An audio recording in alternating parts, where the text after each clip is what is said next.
Hello, my dear students. Welcome to today's class. I'm Archana, your new geography teacher. I hope you all are safe and healthy. I'm so happy for you because you select geography as a subject. Yes, my dear students, geography is very important, very interesting, and knowledgeable subject. So today we discuss about uh, geography, its syllabus, about books. So our today lecture is very introductory and very important for you. Let's we start. First, what is geography? Yes, my dear students, we start geography as a subject. So we know about geography. Geography up to 10th class you studies as a part of social science. But in 10th, 11th class you study geography as independent subject. You all aware about geography, but here we ex- discuss with geography term. So geography is a combination of two Greek words, geo plus graphos. Geo means earth and graphos means to describe or explanation. It means geography is the description of earth. In simple words, we say that geography is description of earth, and we study in geography relationship between human and their environment. Is clear? And one more thing, geography word is for geography word was used first time by Eratosthenes in 234 BC. Is clear?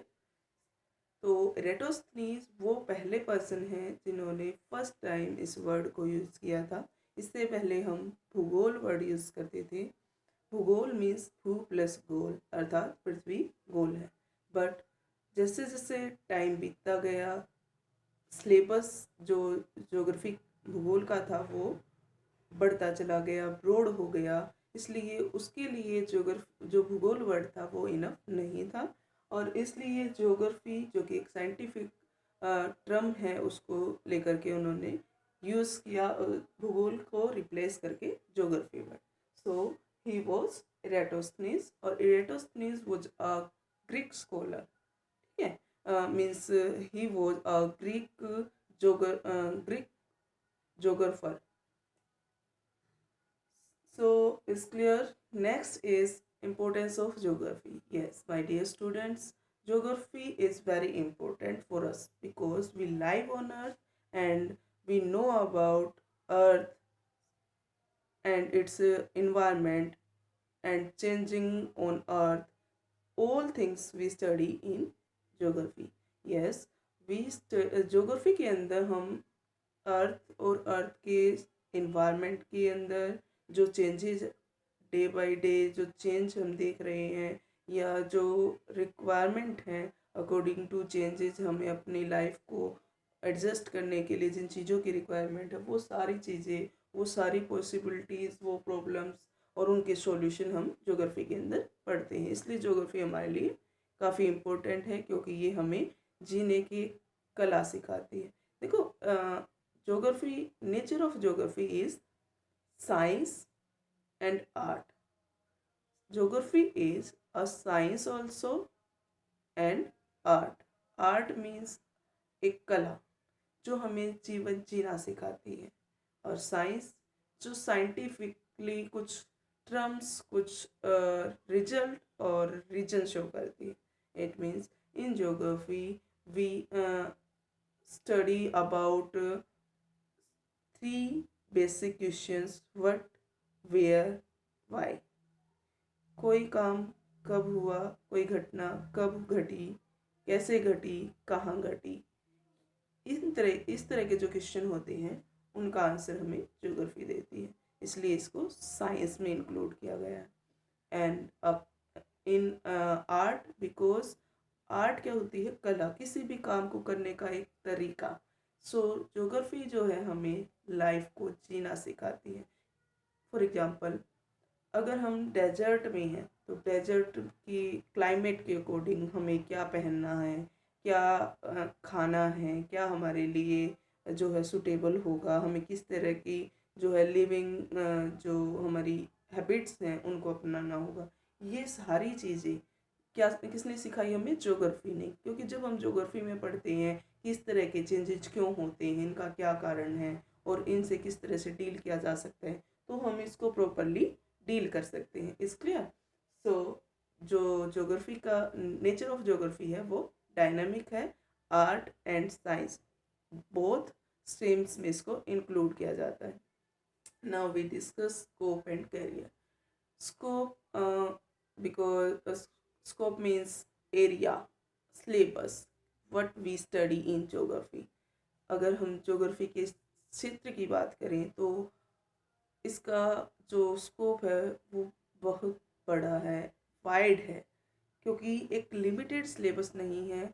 आज हम अगर हम desert के बारे में पढ़ें तो कुछ टाइम बाद धीरे धीरे जब टाइम चेंज होगा तो धीरे धीरे जो डेजर्टी सोइल है वो फर्टाइल हो जाएगी, और जो फर्टाइल है वो धीरे धीरे डेजर्टी हो जाएगी। तो अकॉर्डिंग टू टाइम जो चेंजेज आएंगे उनके अकॉर्डिंग किन चीज़ों की रिक्वायरमेंट है, किस तरह से ये चेंजेज आए हैं, क्या इसके पीछे रीजन है, तो ये इसका स्कोप है जो मीन्स क्षेत्र है जिसको हम ज्योग्राफी के अंदर पढ़ेंगे। मीन्स हमारा जो सिलेबस है, टॉपिक्स है, वो अनलिमिटेड है।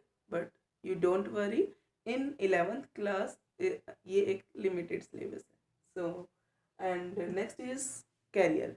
About career we discuss. अगर हम करियर की बात करें, क्योंकि जब भी हम कुछ स्ट्रीम सिलेक्शन की बात आती है या हम कोई कोर्स सेलेक्ट करते हैं तो हमारे माइंड में काफ़ी सारे क्वेश्चंस होते हैं। उन क्वेश्चंस को अब हम यहाँ पर सोल्व करेंगे, क्योंकि जब हमने एक सब्जेक्ट एज ए ज्योग्राफी लिया तो हमारे माइंड में भी कुछ क्वेश्चन होंगे।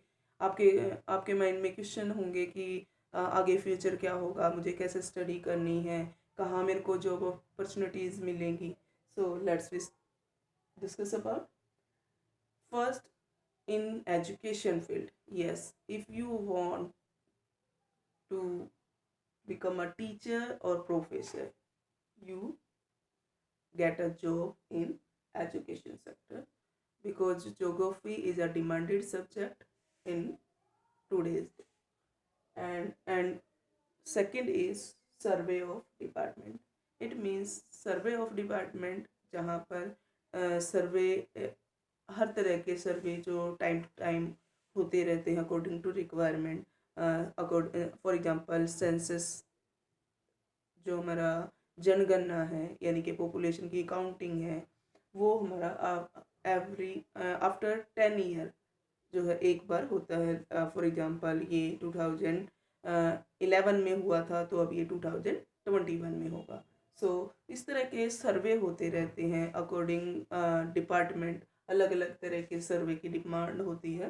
तो हम इसमें तो आप इसमें भी एक अपना करियर फाइंड आउट कर सकते हो, ये भी आपके लिए एक बेस्ट ऑप्शन हो सकता है। कैटाग्राफी मीन्स जहाँ पर आप मैप को ड्रॉ करते हो या मैप बनाते हो, तो ये भी आपके लिए बेस्ट ऑप्शन होगा आफ्टर ग्रेजुएशन और post graduation. So next weather forecasting means जो आपके वेदर बुलेटिन होते हैं वो डिपार्टमेंट, यहाँ भी हम क्योंकि ज्योग्राफी स्टूडेंट्स की रिक्वायरमेंट यहाँ पर होती है। GIS specialist, GIS means geographical information system, ये कंप्यूटर बेस होता है लेकिन ज्योग्राफी का पार्ट है। जब आप पोस्ट ग्रेजुएट करोगे तो एक पर्टिकुलर सब्जेक्ट होता है, अगर आपकी कमांड उस पर अच्छी है तो आप इसमें भी जा सकते हो। And 3R system means recycling. In future recycling की जो सेक्टर है वो उभरता हुआ सेक्टर है, इसमें मोर अपॉर्चुनिटीज़ हैं because our on our earth काफ़ी पोल्यूशन जो है थिंग्स की वजह से हो रहा है, और इन कुछ ऐसी चीज़ें हैं जो रिसाइकिल हो सकती हैं, तो उसके लिए मैनेजमेंट एक डिपार्टमेंट की नीड है। तो वहाँ पर भी ज्योग्राफी स्टूडेंट्स की रिक्वायरमेंट है, और इन फ्यूचर और ज़्यादा इसमें अपॉर्चुनिटीज़ होंगी। So you can try it. And next urban and regional planner, yes urban और regional planner, most of urban और रीजनल एरिया यानी कि रूरल और अर्बन एरिया उनके सेटलमेंट को लेकर के प्लानिंग की जाती है। आपने कभी अगर नोटिस किया हो तो रिक्वायरमेंट आती है गवर्नमेंट डिपार्टमेंट की तरफ से, मीन्स हमारी as a government employ we work with regional planner. Regional जो प्लानर का डिपार्टमेंट है, इसमें टाउन को कैसे प्लान करना है, कहाँ पर टाउन बनाना चाहिए, उसकी लोकेशन क्या हो, कितने एरिया में हो, किस तरह से उसमें जो है रोड निकाले जाएं, ये सारी चीज़ें प्लान की जाती हैं। तो ये रीजनल प्लानिंग का भी एक आपके पास ऑप्शन है, job option. So according your choice आप अपना टारगेट सेलेक्ट कर सकते हो। Next is disaster management, because geography, in geography we study about disaster, about region and solution. Control तो हम डिजास्टर को नहीं कर सकते, बट उसके रिगार्डिंग कुछ प्रिकॉशंस ले सकते हैं। तो वो as a disaster management, as a disaster manager you work in disaster management. So आपके लिए ये भी एक बेस्ट ऑप्शन होगा, करियर के लिए आप चुन सकते हो, लेकिन एफर्ट लगाने होंगे, हार्ड वर्किंग है। नेक्स्ट है इंडियन स्पेस रिसर्च ऑर्गेनाइजेशन, जो हैदराबाद में है, रिमोट सेंसिंग का नेशनल रिमोट सेंसिंग प्रोग्रामिंग है, इसमें भी रिक्वायरमेंट है, होती है हमेशा graduation, post graduation with geography. So और मोस्ट ऑफ आपके जो सिविल सर्विसेज एग्ज़ाम्स हैं, अगर आप सिविल सर्विसेज में जाना चाहते हो तो वहाँ पर भी आप with the help of geography आप वहाँ पर भी अच्छा परफॉर्म कर सकते हो, क्योंकि जो आईएएस के लिए सब्जेक्ट होते हैं उनमें हिस्ट्री ज्योग्राफी इनका काफ़ी अच्छा स्कोप होता है। तो आप ज्योग्राफी के साथ ग्रेजुएशन करने के बाद इसके लिए तैयारी कर सकते हो। और जो गवर्नमेंट कंडक्ट करती है, यूपीएससी कंडक्ट करती है सिविल सर्विसेज का एग्ज़ाम, उसको आप क्लियर कर सकते हो और एक आईएएस की जॉब ले सकते हो। So many options are here. अगर आप ज्योग्राफी से ग्रेजुएशन करते हो, पोस्ट ग्रेजुएशन करते हो, तो आपके लिए नंबर ऑफ ऑप्शंस हैं। इससे पहले कि हम ऑप्शंस की तरफ जाएं, एक चीज़, ऑप्शंस तो वैसे हम क्लियर कर चुके हैं, इससे पहले एक चीज़ और आपको बताना चाहूँगी, मीन्स आफ्टर ट्वेल्थ हम क्या करें। After twelfth we have two options. First, BA with geography. BA में ज्योग्राफी एज अ सब्जेक्ट लेकर आप सिंपल ग्रेजुएशन कर सकते हो। और BA honours, BA honours, BA honours, BA geography honours, ठीक है।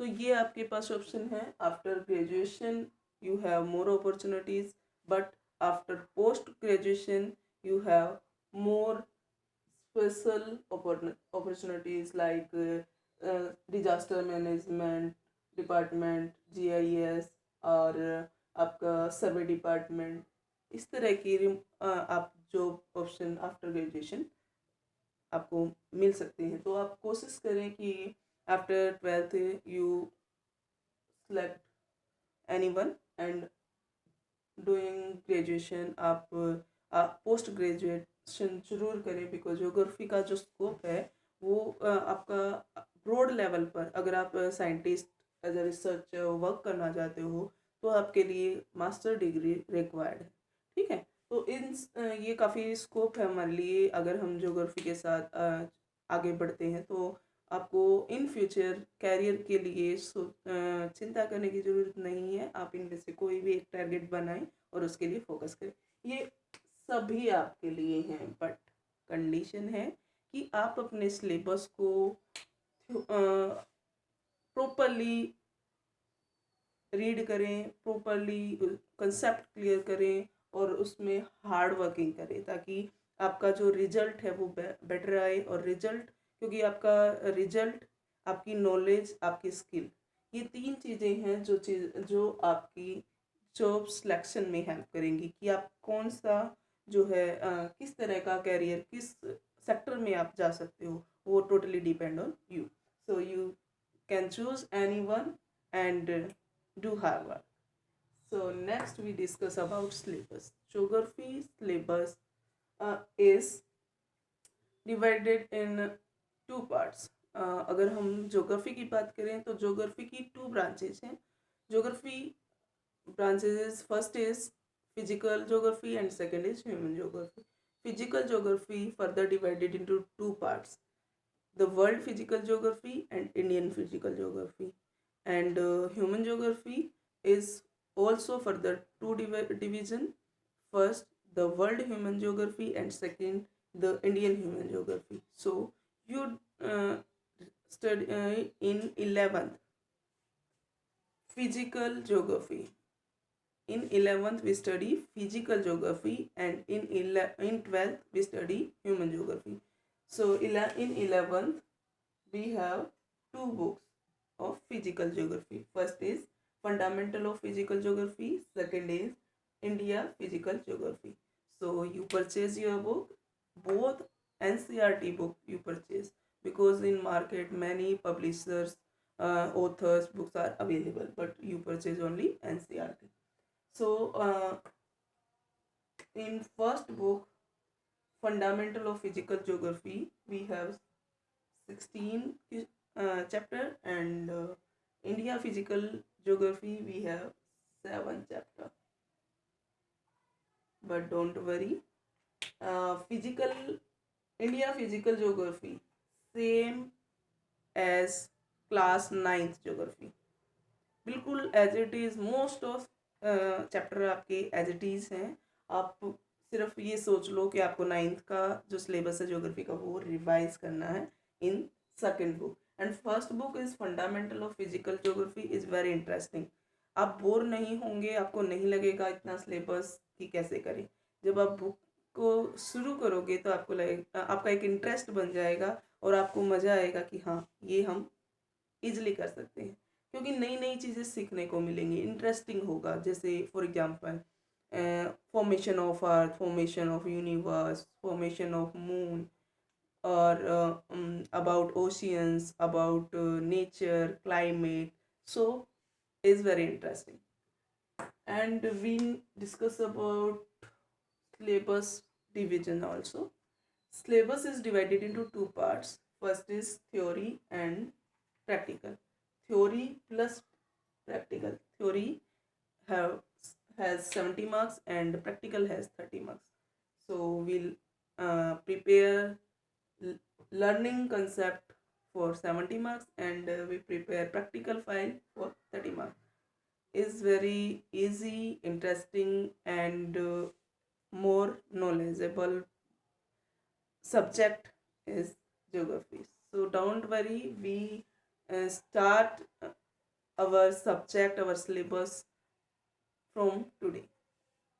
ओके. सो घबराने की ज़रूरत नहीं है कि मैम ने इतना कुछ बता दिया, इतना सारा सिलेबस है तो हम कैसे करेंगे. नहीं, इजी है, इंटरेस्टिंग है, हम कर लेंगे. और जब हम अपने कैरियर को लेकर के एक एम या टारगेट बना लेंगे तो उसके बाद तो हमें आगे ही बढ़ते जाना है, क्योंकि कैरियर अगर हमारी जो नज़रें हैं वो कैरियर पे हैं कि मुझे इस कैरियर पे मुझे ये बनना है, तो हम उसके लिए जी तोड़ मेहनत करेंगे, हार्ड वर्क करेंगे तो वो हम बन ही जाएंगे. सो ये था आपका main discussion about geography, means एक introductory part.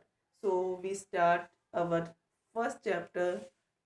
Chapter is India location, is from India Physical Geography, because you Indian Physical Geography आप 9th क्लास में और मे बी 6th-7th में भी कुछ टॉपिक आपके ये इसके किए हुए हैं, तो आपको ईजी से थोड़ा सा हार्ड की तरफ लेके चलेंगे ताकि हमारे जो कंसेप्ट है वो क्लियर होते चले और हमें प्रॉब्लम्स ना आए.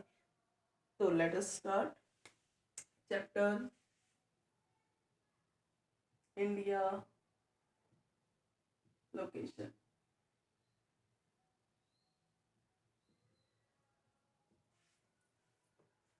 India location.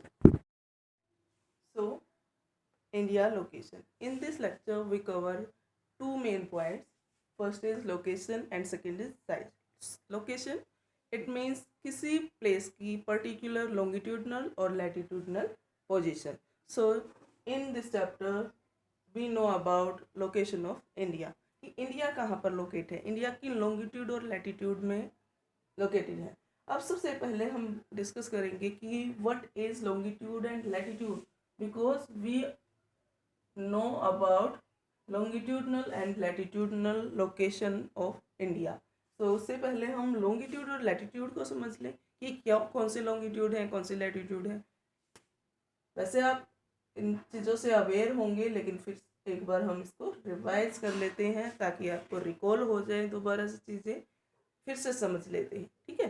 So is earth and we draw some longitude and latitudinal line on globe to find out a particular location of a place।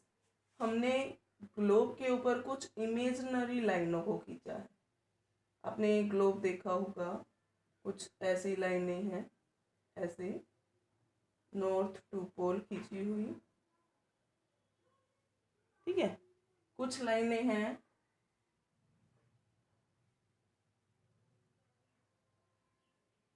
East to waste खींची हुई, ऐसे।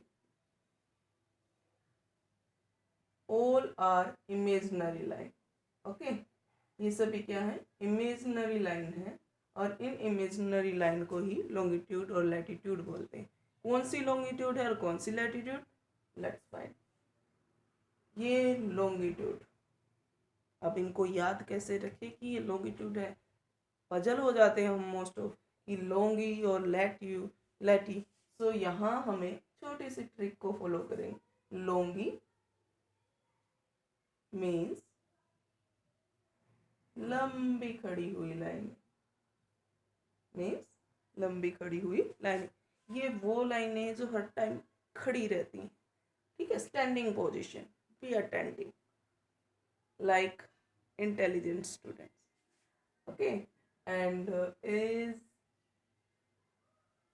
latitude, this is this longitude and these are latitude।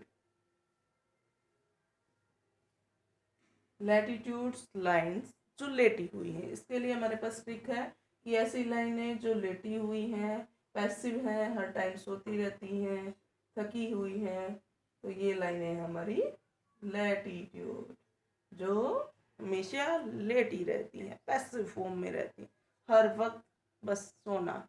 तो याद रखना, इसके लिए ये trick याद रखना, आप कभी भी नहीं भूलोगे कि लॉन्गी मीन्स लॉन्ग खड़ी हुई और लेटी मीन्स लेटी हुई, मीन्स पैसिव। Is clear. और this is north and this is south. North pole to south pole long खींची गई लाइनें, ठीक है। और ये कैसी लाइन है, इमेजिनरी लाइन है, is known as longitudinal lines and is latitude 0 degree. 0 degree latitude means equator, is क्या, ये क्या है, इक्वेटर। इक्वेटर एक लेटी हुई और लॉन्गेस्ट लैटिट्यूड है जिसकी वैल्यू है 0 डिग्री। क्या वैल्यू है, 0 डिग्री। ये सबसे बड़ी है, क्योंकि अगर आप देखोगे कि क्योंकि हमारी जो ग्लोब है उसका, हमारी जो अर्थ है उसका आकार कैसा है, स्फेरिकल, और ये ऊपर की तरफ इसकी जो विड्थ है वो घटती जाएगी, जिसकी वजह से इनकी लंबाई, जो लैटिट्यूड है, इनकी लंबाई धीरे धीरे कम होती जाएगी। ये 0 है, 0 डिग्री है, इसकी वैल्यू 10 डिग्री है, फिर 20 डिग्री है, इस तरह से ये यहाँ पर नॉर्थ पोल पर आके 90 डिग्री है, और ये सिर्फ पॉइंट रह जाएगी। क्या रह जाएगी, ओनली एक single point. Same north south pole पे भी सेम होंगी, ऊपर से घटती हुई आएंगे और नीचे यहाँ पर आकर एक पॉइंट रह जाएगा, जिससे 90 डिग्री लैटिट्यूड बोलेंगे। और 90 डिग्री लैटिट्यूड मीन्स एक पॉइंट ओनली, इसकी लंबाई जो है वो घट करके क्या हो गई है, एक पॉइंट हो गई है सिंगल। और यहाँ पर ये सबसे बड़ा है, मीन्स इक्वेटर जो है, equator is a longest latitude, ठीक है। India equator is a longest latitude या largest latitude. It divide earth into two equal parts. It divide earth into two equal parts. Is this and is this, because this is our equator line. Equator line जो है, equator जो largest latitude है, longest latitude है, इस latitude को, ये जो latitude है ये अर्थ को टू इक्वल पार्ट्स में डिवाइड कर देता है।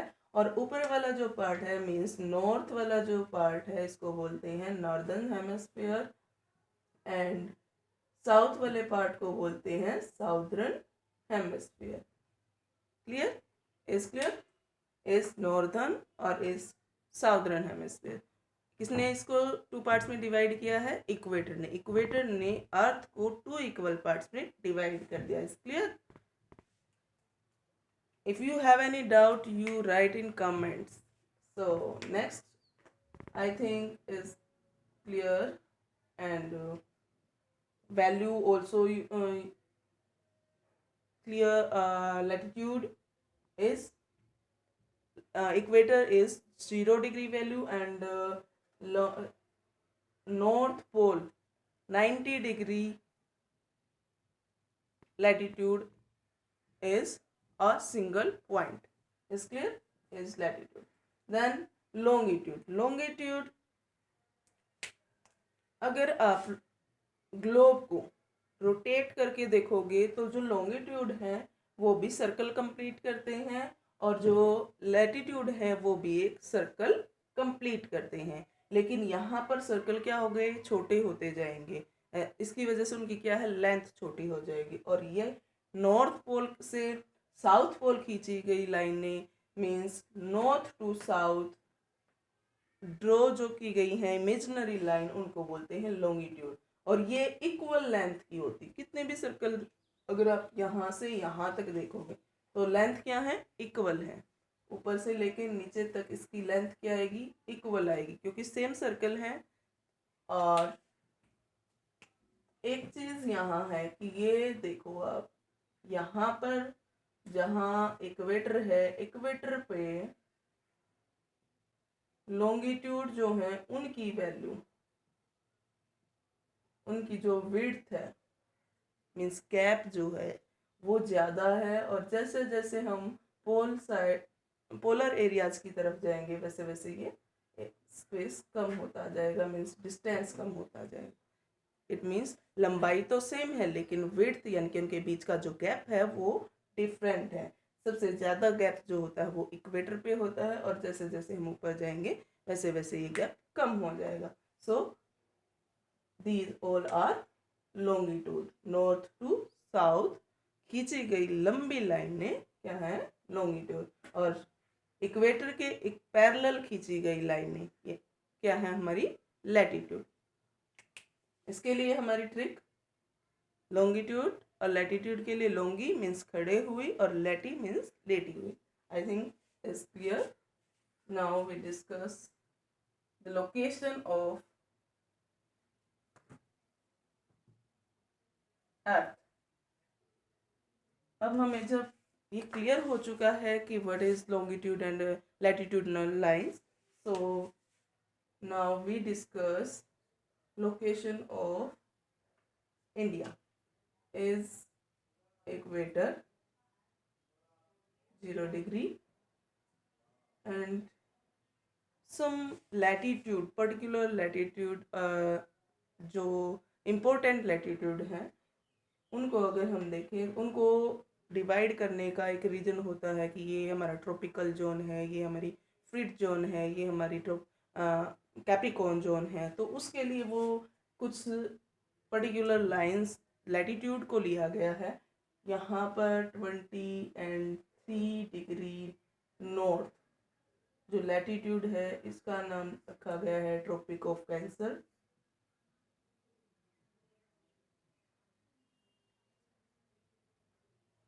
ठीक है, और ये आपका आ जाएगा नॉर्थ पोल। और यहाँ पर जो है ये है Tropic of Capricorn 23.5 degree south. Okay, इसके बाद एक और लैटिट्यूड है जो इम्पोर्टेंट है 66.5 degree north and 66.5 degree south. ये कुछ पर्टिकुलर इम्पोर्टेंट लैटिट्यूड हैं जो इम्पोर्टेंट हैं, जिसको हम किसी पर्टिकुलर रीजन की वजह से इनको हाईलाइट किया गया है, इसकी वजह से इनको जोन में डिवाइड किया गया है। और इनकी का रीजन क्या है डिवाइड करने का, जो सनलाइट रिफ्लेक्शन है उसकी कौन सा प्लेस की कौन सा जो जोन है जिसमें सोर्स ऑफ एनर्जी जो है सन, उसकी एनर्जी कितनी रिसीव होती, किस प्लेस पर कितनी सोर्स सॉरी एनर्जी रिसीव होती है, उस बेसिस पे इनको डिवाइड किया गया है। सो इसको हम नेक्स्ट टॉपिक में कवर करेंगे। अभी हमें जस्ट लोकेशन को देखना है, location and location of India. So is equator and is topic of cancer, और ये है एशिया कॉन्टिनेंट। और इन एशिया कॉन्टिनेंट यहाँ हमारा है इंडिया, ये हमारा इंडिया। ठीक है, थोड़ा सा मेजर कर लेना कि ये इंडिया है। अब ये इंडिया हमारा किस पार्ट में है, हम ये किसी दो लॉन्गिट्यूड के बीच में तो आता होगा, किसी दो लैटिट्यूड के और लॉन्गिट्यूड के बीच में लोकेट है। तो यही क्या है, लोकेशन है। तो इंडिया की लोकेशन क्या है, लैटिट्यूडनल और लॉन्गिट्यूडनल लोकेशन। अगर हम बात करें तो लैटिट्यूडनल मीन्स लेटी हुई ये जो लाइन है ये है हमारी 8 degree 4 minute north, 8 degree 4 minute north. और ये जो लाइन है हमारी ये लैटिट्यूड है हमारा, यहाँ ये 8 है क्योंकि ये 0 से होते हुए 1 2 3 4 5 6 7 8, तो ये हमारा 8 डिग्री 4 मिनट है। और ऊपर ये हमारा है 37 डिग्री 6 मिनट नॉर्थ। इस क्लियर, ये है लैटिट्यूड और ये दोनों ही नॉर्थ है। ये चीज़ याद रखना, लैटिट्यूड के साथ नॉर्थ और लॉन्गिट्यूड। लॉन्गिट्यूड मीन्स जो ऐसे करके इंडिया के साथ इंडिया को बीच में लिए हुए हैं, मीन्स ऐसे दो लॉन्गिट्यूड जो इंडिया को कवर करते हैं। Is from run of Kutch, Gujarat में अगर हम देखें तो वहाँ 68 डिग्री 7 मिनट और Arunachal Pradesh 97 degree 25 minute. Is clear, from here to here approx जो लॉन्गिट्यूडनल और लैटिट्यूडनल एक्सटेंड है इंडिया का वो है अप्रोक्स 30 डिग्री। अगर हम बात करें यहाँ से 8 और ये है 37, अगर 37.6 में से अगर हम 8.4 माइनस कर देंगे तो हमारे पास अराउंड 29-30 का रेशियो आएगा। सेम ऐसे ही तो ये हमारा अप्रोक्स 30 डिग्री पड़ता है। I think you all are clear. अगर इसके रिलेटेड आपको कोई डाउट हो तो आप मुझे कमेंट में या व्हाट्सएप के थ्रू पूछ लेना। Next is size. Now we discuss about size of India. Size means उसकी जो इंडिया है उसकी लेंथ क्या है, विड्थ क्या है। ठीक है, तो length north from north to south, north to south, north Jammu Kashmir and south में कन्याकुमारी। जम्मू कश्मीर से कन्याकुमारी तक, Jammu Kashmir to Kanyakumari length is 3214 kilometre. and from run of Kutch, Gujarat to Arunachal Pradesh is 2933 kilometre is here. Okay, तो ये लेंथ एंड विड्थ इंडिया का size. Now we discuss about all geographical area. India का total geographical area is 3.28 million square kilometre. It means अगर हम India की total area को count करें तो वो हमारा कितना आता है, 3.28 million square kilometre is total geographical area of India. Is 2.4% total geographical area of the world. अगर हम वर्ल्ड की बात करें तो वर्ल्ड में हम का जो एरिया है, जोग्राफिकल एरिया है, अगर वो 100 है तो हमारा इंडिया का उसके अंदर जो पार्टिसिपेशन है वो 2.4 है. इट मीन्स इस एरिया के साथ 3.28 मिलियन स्क्वायर के साथ हमारा जो इंडिया का टोटल वर्ल्ड के अकॉर्डिंग जो परसेंटेज आता है वो आता है 2.4%. अगर पूरे वर्ल्ड को हम ओनली 100 में काउंट करें तो उसमें से हमारा 2.4 अकेला इंडिया का. सो ये था इसका टोटल जोग्राफिकल एरिया. अब एक चीज समझने वाली है, नेक्स्ट टॉपिक जो है हमारा, ये पॉइंट देखो आप कि the longitudinal and latitudinal extent is approx 30 but distance in kilometre 3214 kilometre. How? Because length अगर आप देखोगे तो ये आपकी 3214 किलोमीटर है और विड्थ अगर आप देखोगे तो 2933 किलोमीटर है. ये कैसे, इसका रीजन क्या है? चलो मैं आपको इसका रीजन बताती हूँ. वैसे मैंने आपको यहाँ क्लियर भी किया था, फिर भी इसको हम दोबारा से कर लेते हैं. क्योंकि जब लॉन्गिट्यूड और लैटिट्यूडनल की बात करते हैं तो लॉन्गिट्यूड और लैटिट्यूड, लॉन्गिट्यूड जो होते हैं, मैंने अभी आपको बताया था कि जो लॉन्गिट्यूड होते हैं नॉर्थ टू साउथ खींची गई imaginary line, north pole to south pole जो लाइनें खींची जाती वो कुछ इस तरह होती. और इनका इक्वेटर, क्योंकि ये all longitude point north pole और साउथ पोल पर आकर के मर्ज हो जाएंगे ऐसे. ठीक है, इट मीन्स इनका जो गैप है वो पोल की तरफ आते आते डिक्रीज हो जाता है. ठीक है, इसी वजह से ये जो गैप है, इक्वेटर पे गैप मैक्सिमम होता है, इज इक्वेटर, इक्वेटर पे जो गैप होता है वो मैक्सिमम होता है. और जैसे जैसे हम ऊपर नॉर्थ पोल या डाउनवर्ड साउथ पोल की तरफ जाते हैं तो वैसे वैसे इनका जो डिफरेंस है, गैप है जो दो लॉन्गिट्यूड के बीच का, वो कम होता जाता है. इसी वजह से यहाँ ये डिफरेंसेज है कि लॉन्गिट्यूड में और लैटिट्यूड में लेंथ वाइज जो डिफरेंस है, ये रीजन है इनके गैप की वजह से. Is clear? Next is, I think this question is clear, क्योंकि मैंने यहाँ क्वेश्चन मार्क लगाया था. इसका रीजन मोस्ट ऑफ स्टूडेंट्स के माइंड में क्वेश्चन आता है कि जब लॉन्गिट्यूड और लैटिट्यूडनल, जब हम अप्रोक्स की बात करते हैं तो 30 है, लेकिन इन दोनों में डिफरेंस है. हाउ? तो वो इस वजह से है. मे बी आपको क्लियर हो गया होगा. Next, latitudinal impact. अब हम बात करें लैटिट्यूडनल इम्पैक्ट की, तो लैटिट्यूडनल जो इम्पैक्ट होता है वो टाइम डिफरेंस और लैटिट्यूडनल इम्पैक्ट, लैटिट्यूडनल किसी भी place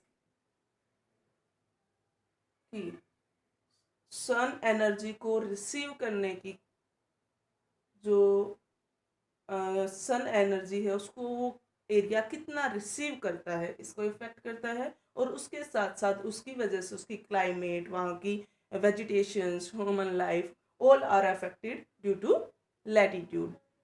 which latitude a place is situated according location of latitude, their environment, climate, vegetations, animals, even human lifestyle, all are different.